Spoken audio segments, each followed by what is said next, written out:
Guys, this is Kirsten, and my article topic was probation supervision. So, my first article was the preliminary evaluation of the supervision with immediate enforcement probation program for adult gang offenders, and this focused primarily on gang affiliation in adults in Tarrant County, Texas. It also focused on recidivism between young gang affiliation and adult gang affiliation. It also has focuses on problem-solving courts such as the SWIFT program. My second article was an experimental evaluation of the impact of intensive supervision on the recidivism of high-risk probationers.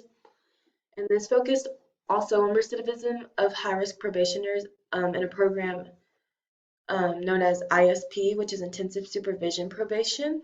It also focuses on having more reliable and accurate studies and data known to the public as well. So as I mentioned earlier, the first article talks about youth gang affiliation. And the reason that this study was conducted was to show how your youth days actually affect you when you're older. And it shows a correlation that once you're started young with like gang affiliation, that it continues off further down in your life.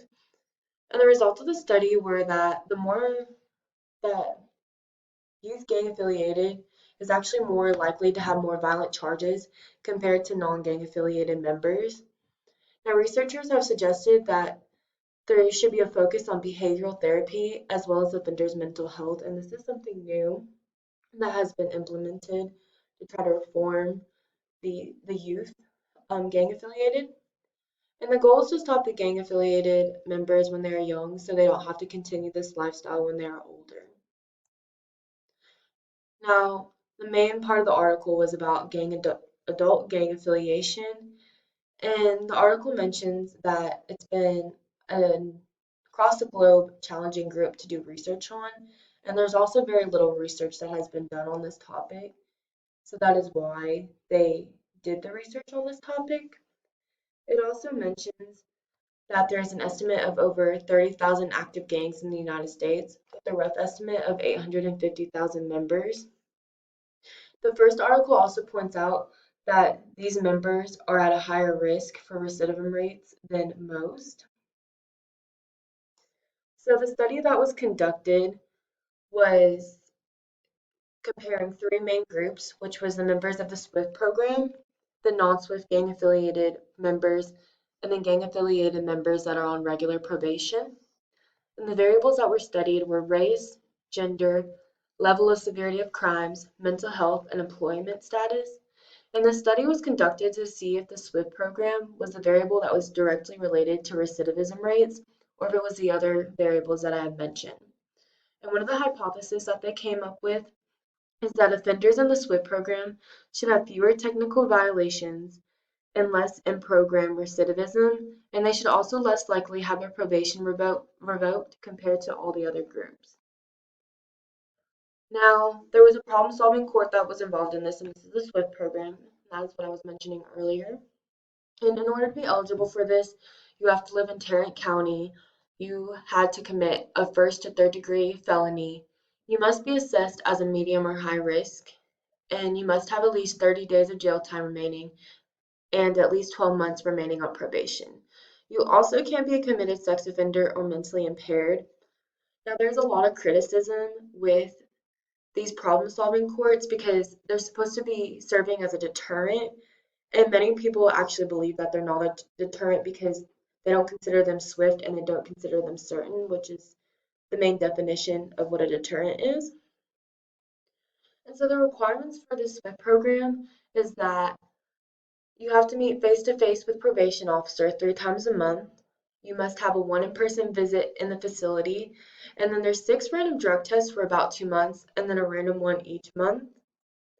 And now the requirements for the non-SWIFT offenders and then the gang members in regular probation is that they have to meet with the probation officer twice a month, and then that probation officer must talk to a family member or a friend each month, whether that's on the phone or in person. And there's 2 phases. The first phase is that offenders are actually placed in a CBT class and have random drug tests, but they also have the opportunity to obtain a GED as well. And then the second phase, which is when you're closer to actually getting out of probation, is that The curfews are even more reduced, as well as the drug tests becoming less often.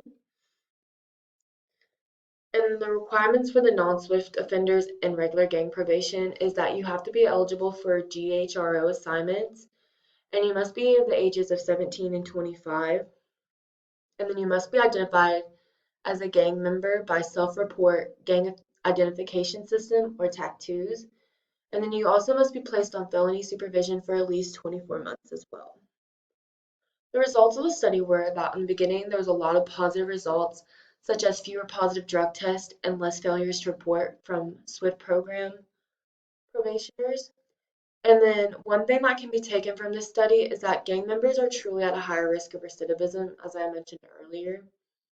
It also had the result of all male offenders had no signs of mental health issues, but they did have substance abuse issues, and that was going back on talking about how they were just implementing, looking at mental issues and stuff, and this is actually a correlation that they had found out, the researchers did.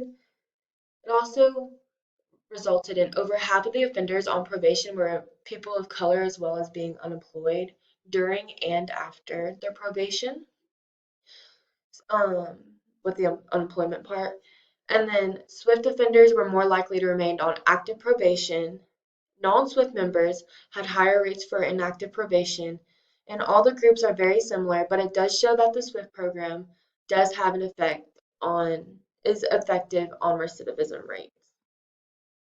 Now for the second article, it was talking about intensive supervision probation, and the study that was conducted was located in Philadelphia, Pennsylvania, and there were three groups. There was high risk, low risk, and moderately risk.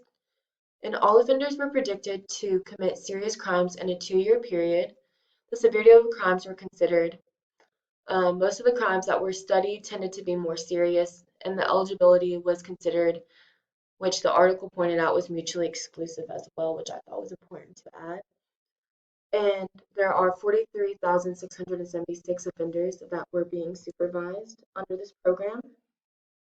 The hypothesis that was associated with this study is that the moderate offenders were predicted to commit more non-serious crimes, such as property theft, that's being a less serious crime. And then lastly, low-risk offenders were predicted not to commit any crimes at all. And the results from the study are that intensive probation has little impact on recidivism and that the program was also considered more costly. But the article also does mention that this program and the study may have worked better somewhere else and that they believe that it would actually have a positive effect, maybe if it was in a different area. And now for comparing both of the articles, you can tell that they have extensive knowledge on both of the topics that they were talking about, as they've done a lot of research on it, which I really enjoyed. And there was a lot of information that was known, which made it easier to understand, but there was also a lot of information that wasn't needed as well. And Article 1 to me showed that there's a more positive side of probation and that recidivism rates can actually be controlled. And Article 2 showed to me that there's still a lot to learn with probation and that not everything in criminal justice is perfect. But the whole point of doing research is to find these missing pieces and put it together. And that is all I have for today. Thank you.